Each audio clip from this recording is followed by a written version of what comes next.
Hello guys, may bagong story naman ako ngayon sa inyo guys about kahapon guys na nangyari sa trabaho ko.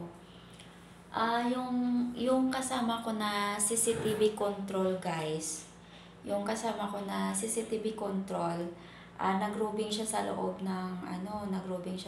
ng store. Tapos ako, roving man that time. So galing ako sa restroom, pumasok ako sa selling area. Tinawag ako ng kasama ko na lady guard. Sabi niya, "Gang, halika rito, Gang." Sabi ko, bakit? Bakit, Gang? Ano ba yan? Sabi niya sa akin, "May 2 piso ka ba dyan, Gang? May 2 piso ka ba dyan?" Akala ko guys, bibili siya ng water kasi meron kami doon sa trabaho sa Robinson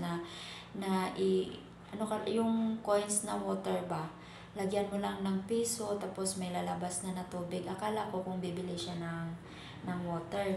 Sabi ko sa kanya, halagang wala akong dala dito, walang laman ang ang pants ko. Hindi kasi ako kung minsan nagdala bawal kasi sa amin magdala ng pera. Pero kung minsan hindi maiwasan talaga na pag may bibilhin kami, hindi namin maiwasan na makalimutan na dalhin.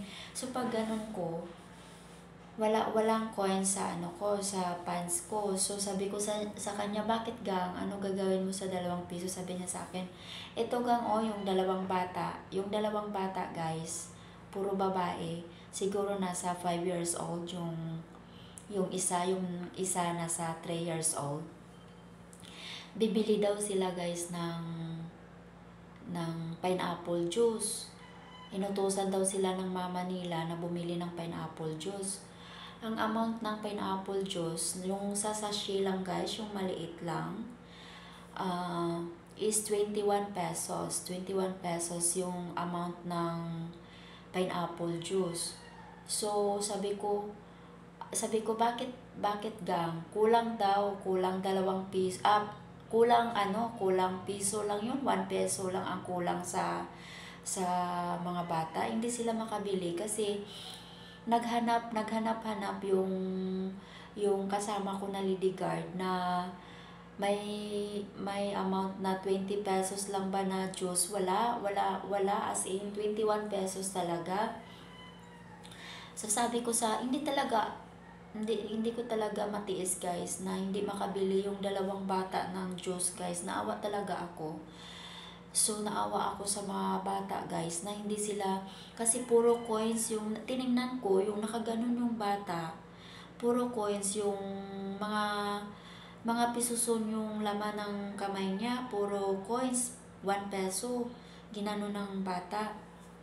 Yung kapatid niya na maliit na parang 3 years old, nakatanga lang sa kapatid niya, nakaganon lang. Naawa talaga ako guys kasi ako ina din, yung mga anak ko ngayon malalaki na, pero nung maliit pa yung anak ko na hindi pa ako nagkatrabaho, kung anong gusto nila inumin, anong gusto nila kainin, hindi nila makain kasi wala akong work.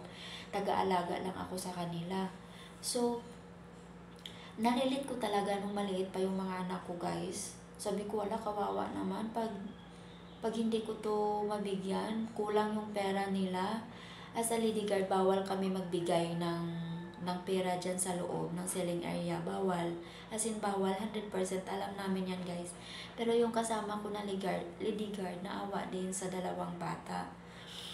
Sabi niya, halagang wala din ako ditong dala na pera, wala din ako, Gang. Sabi ko sa kanya, wait lang, Gang, kukuha lang ako ng pera doon. Pasensya na kayo guys kasi hindi talaga ako marunong magsalita sa Tagalog. Kung minsan hindi ko na alam kung ano yung sinasabi ko.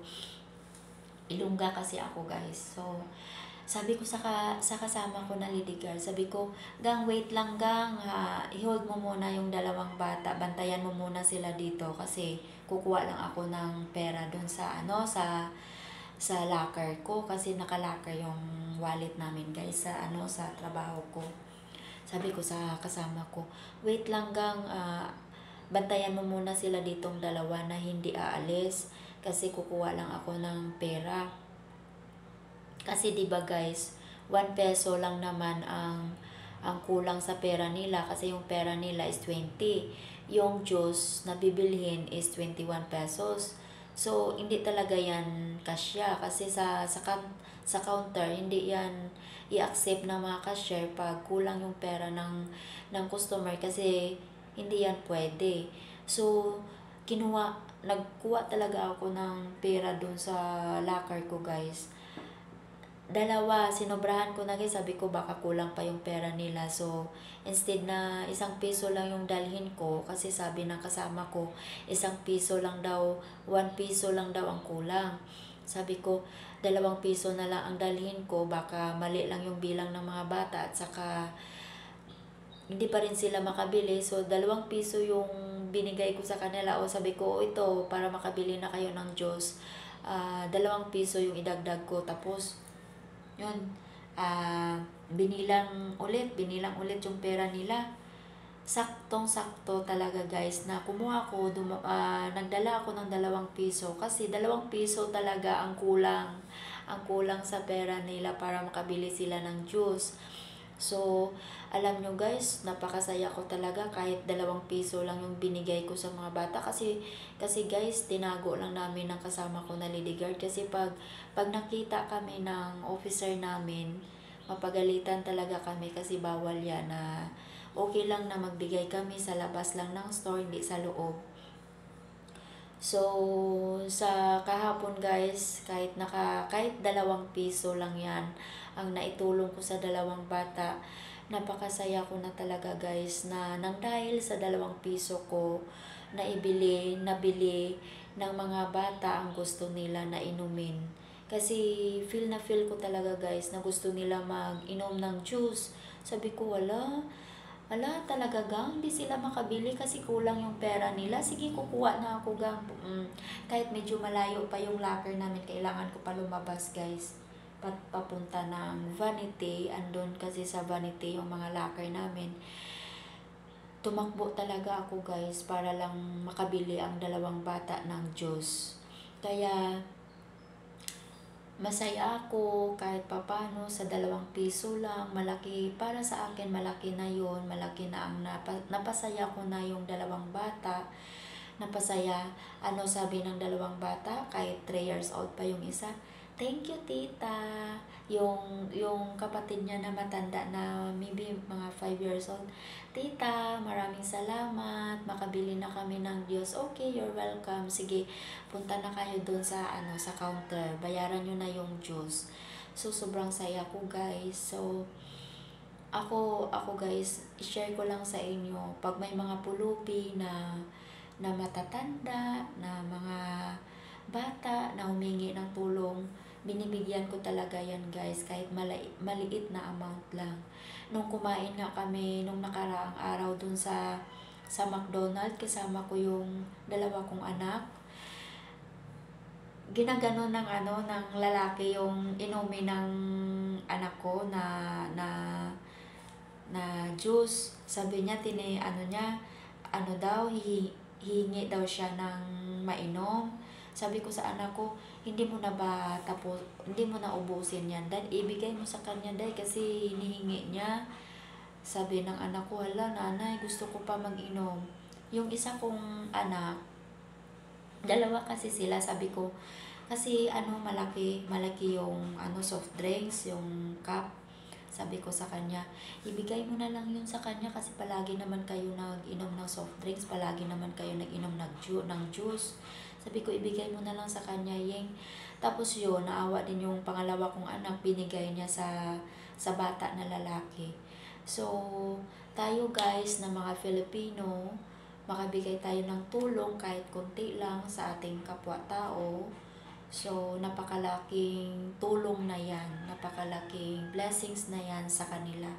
So, kahit maliit na bagay lang yan, dapat mag-share din tayo ng blessing sa iba. Lalo na sa mga bata, sa mga matatanda, magbigay tayo, guys, huwag tayo madamot. Kahit kunti lang yan, napakalaking napakalaking tulong na yan sa kanila. So yun lang guys, ang ma-share ko ngayong araw na ito sa inyo, na kahit maliit lang na bagay, kung kailangan, bigyan natin guys, para mapasaya din natin ang ating kapwa-tao, lalo na sa mga matatanda, lalo na sa mga bata guys. Yun lang guys, thank you. Thank you for watching. God bless you all guys. Thank you. God bless.